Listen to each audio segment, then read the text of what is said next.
Friends, आज हम बात कर रहे हैं हमारे बाजार की। सेंसेक्स में अच्छी खासी तेज़ी थी। सुबह अर्ली मॉर्निंग में बाजार ने बड़ी तेज़ी दिखाई, लेकिन वो तेज़ी कायम नहीं रह सकी। बहुत सारे सेक्टर के अंदर सेलिंग प्रेशर शुरू हो गया और इस वजह से बाजार जो अपनी तेज़ी थी उसको कायम नहीं रख सका और जो 500 पॉइंट की तेज़ी थी वो नीचे आ गई और लगभग फ्लैट क्लोजिंग के पास ही आज बाजार क्लोज हुआ और सारी जो तेज़ी थी वो एंड में जाके ख़त्म हो गई। तो अब आगे की क्या रणनीति बन रही है? क्या बाजार में आगे तेजी बनने वाली है या फिर गिरावट का दौर शुरू होने वाला है? कल के दिन के लिए क्या स्ट्रेटेजी अपनाई जा सकती है, तो जानेंगे इस वीडियो के माध्यम से। कौन से शेयर में तेजी बन सकती है और किस शेयर में निवेश किया जा सकता है और किन सेक्टर से अब हमें दूर रहने की जरूरत है, जानेंगे इस वीडियो के माध्यम से। लेकिन फ्रेंड्स, उससे पहले अगर आप पहली बार हमारे चैनल पे आए तो चैनल को सब्सक्राइब कर दीजिए, एक बेल आइकॉन दबा दीजिए ताकि जब भी नया वीडियो बने पहला नोटिफिकेशन आपको मिले। वीडियो पसंद आए तो लाइक शेयर जरूर कीजिए। चलो फ्रेंड्स, वीडियो स्टार्ट करते हैं। मैं हूं आपका दोस्त SB दवे और हमारे अपने चैनल ऑनलाइन कमाई में आपका बहुत बहुत स्वागत है। फ्रेंड, जैसे कि हमने कल डिस्कस किया था कि बाजार में तेजी बन सकती है, तो उसी तरह से सुबह आज बाजार में तेजी बनी। बाजार अच्छे खासे गैप के साथ खुला और लगातार तेजी बनती रही। काफ़ी समय तक बाजार 300-400 पॉइंट तक ट्रेड करने के बाद 500 पॉइंट की हाई बनाई, लेकिन उसके बाद में सेलिंग प्रेशर शुरू हो गया। बहुत सारे सेक्टर के अंदर लोगों ने अपना प्रॉफिट बुक करना शुरू कर दिया।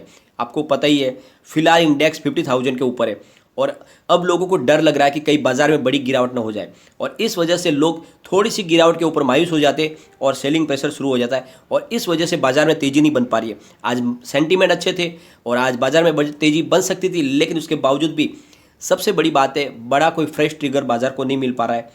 और अमेरिका का जो ट्रिगर था, अमेरिकन गवर्नमेंट ने जो $1.9 ट्रिलियन के नए राहत पैकेज की जो घोषणा की है, उसका बेनिफिट थोड़ा सा मिला हमें, लेकिन सबसे ज़्यादा बात यह है कि उसका फ़ायदा सिर्फ अमेरिकन बाज़ार को ही मिला, बाकी बाज़ारों में उसकी कोई ज़्यादा इफेक्ट देखने को नहीं मिला।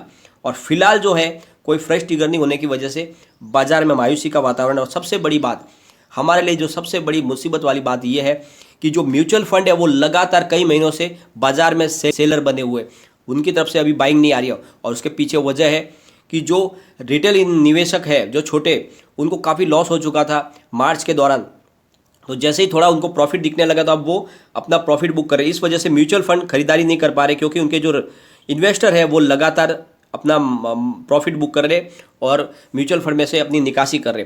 और बहुत सारे जो अभी निवेशक है वो डायरेक्ट म्यूचुअल फंड में इन्वेस्टमेंट करने की बजाय खुद ही डायरेक्ट इन्वेस्टमेंट कर रहे हैं मार्केट में। इस वजह से म्यूचुअल फंड की तरफ से जो खरीदारी होनी चाहिए वो नहीं हो पा रही है। FII ने काफ़ी समय से अपने बाजार को सहारा दिया था, लगातार वो खरीदार बने हुए थे, लेकिन अब वो भी बाजार में सेल करने लगे। उनकी तरफ से भी अब सेलिंग प्रेशर बनने लगा है और इस वजह से थोड़ा सा माहौल पैनिक बनने लगा है। आज के हम बाजार की बात कर लेते हैं।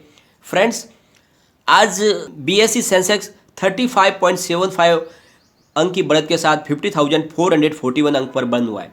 क्लोजिंग अच्छी है, अभी 50,000 ऊपर है, लेकिन फिर भी जो दिन की आज तेजी थी वो खत्म हो गई। निफ्टी के अंदर मामूली बढ़त हुई है, 14,950 पर क्लोज हुई है निफ्टी। BSE में आज 500 पॉइंट की तेजी दिखा दी थी पूरे दिन में, लेकिन दोपहर के बाद में इसमें गिरावट शुरू हो गई। और सबसे बड़ी बात, इस शेयर में 3% की बढ़त हुई। लार्सन एंड टुब्रो में 4% की बढ़त थी, अच्छी खासी तेजी थी। और सरकारी बैंकों ने आज कमाल दिखाया। आज बहुत समय के बाद फिर से आज सरकारी बैंकों में ज़बरदस्त तेजी देखने को मिली। इससे पहले ये तेजी जब उस समय देखी गई थी जब 4 सरकारी बैंकों के निजी बनाने की खबर आई थी। आज इंडियन ओवरसीज बैंक का शेयर 10% के साथ क्लोज हुआ है। बैंक ऑफ महाराष्ट्र का शेयर में 9.82% की बढ़त थी। बैंक ऑफ इंडिया के शेयर में 6% की बढ़त। सेंट्रल बैंक का शेयर 4.80% बढ़त के साथ क्लोज हुआ है। SBI और केनरा बैंक के शेयर में भी अच्छी खासी तेजी देखने को मिली। SBI के शेयर में 1.55% की बढ़त थी। केनरा बैंक का शेयर भी 1% बढ़ के क्लोज हुआ है। इसके साथ ही Indian bank, bank of Baroda और पंजाब नेशनल बैंक के शेयर में भी तेजी देखने को मिली। आज NSE के 150 शेयर 52 वीक के ऊपरी स्तर पर पहुंच गए थे। और सुबह निफ्टी PSU बैंक में इंडेक्स करीब 2.2% ऊपर था और मेटल के इंडेक्स में भी 1.4% की तेजी देखने को मिली। और उसके बाद में सेंसेक्स में सबसे अच्छी तेजी ONGC के शेयर में भी 3.8% की बढ़त आज देखने को मिली। लेकिन फ्रेंड्स, इंडसइंड बैंक के अंदर आज 1.9% की गिरावट देखने को मिली। और बाजार को सबसे अच्छा सहारा दिया रिलायंस इंडस्ट्रीज ने। आज 1.82% की बढ़त देखने को मिली रिलायंस इंडस्ट्रीज के शेयर में, 2218 तक गया। और पिछले 15 दिन में रिलायंस इंडस्ट्रीज के स्टॉक में 10% की बढ़त हो चुकी है और कंपनी का मार्केट कैप 14 लाख करोड़ के पार चला गया। और फिलहाल जो है बाजार को भरोसा रिलायंस इंडस्ट्रीज के ऊपर है, उसी का आसरा है। अगर रिलायंस इंडस्ट्रीज में तेजी बनती है तो वो बाजार को खींच सकती है, क्योंकि काफ़ी समय से रिलायंस इंडस्ट्रीज का स्टॉक अंडर वैल्यू था। जब 3-4 महीने तक बाजार तेजी पे था तब उस समय रिलायंस इंडस्ट्रीज के स्टॉक में बिल्कुल तेजी नहीं बनी। रिलायंस इंडस्ट्रीज के स्टॉक को बढ़ने के लिए अभी मौका है। फ्रेश ट्रिगर अगर रिलायंस इंडस्ट्रीज की तरफ से आता है तो फिर बाजार में नई तेजी बन सकती है, वरना फिलहाल माहौल मंदी का बना हुआ है बाजार में। और सबसे बड़ी आज तेजी अदानी ग्रुप के शेयरों में भी बनी। वारबर्ग पिनकस ने अदानी पोर्ट में 800 करोड़ रुपए का निवेश किया है।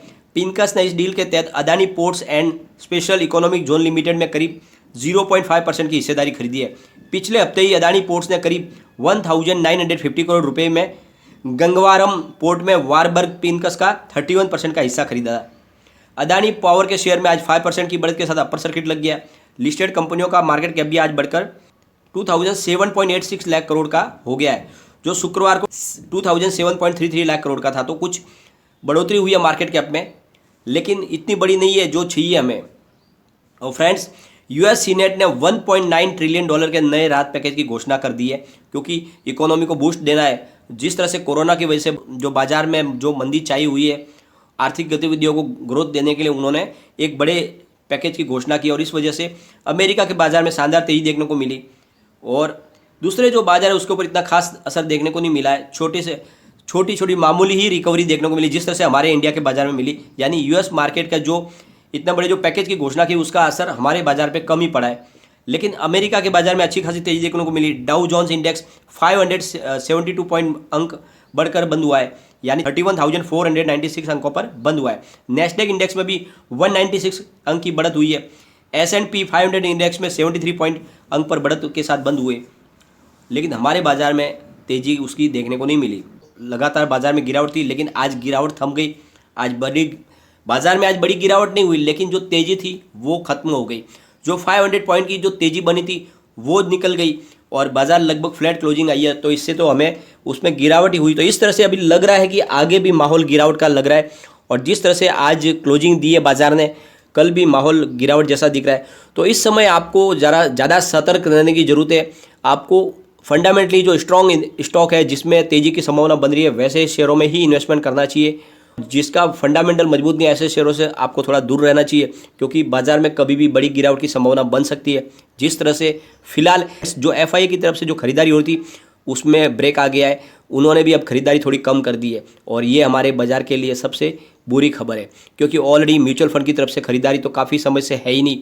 वो तो लगातार सेलर बने हुए, क्योंकि उनके जो कस्टमर है वो अपनी निकासी कर रहे बाजार में से, वो लगातार प्रॉफिट बुक कर रहे, क्योंकि उनको पिछले दिनों काफ़ी लॉस हुआ था, और जैसे थोड़ी सी प्रॉफिट मिलने लगे तो वो लोग तो अपना इन्वेस्टमेंट निकालने लगे। इस वजह से म्यूचुअल फंड तो फ्रेश बाइंग शुरू नहीं कर पा रहे, और सामने से एफआईआई ने भी सेलिंग प्रेशर बना दिया है, और इस वजह से फिलहाल माहौल कमजोरी का लग रहा है। तो आपको निवेश करते समय थोड़ा सा सावधानी के साथ रहना है, और अच्छे स्टॉक में ही निवेश करना है, और थोड़ा सा आपको वेट करके बाजार कल खुले उसके बाद उसको बाजार को वॉच करके ही आपको इन्वेस्टमेंट करना चाहिए। फिलहाल जैसा लग रहा है बैंकिंग सेक्टर में तेज़ी फिर से बनने लगी है, तो बैंकिंग सेक्टर के अच्छे शेयरों में आपको विचार करना चाहिए खरीदारी के लिए। एसबीआई अच्छा लग रहा है, एसबीआई में तेज़ी आगे बन सकती है, तो आपको एसबीआई पे ध्यान रखना चाहिए।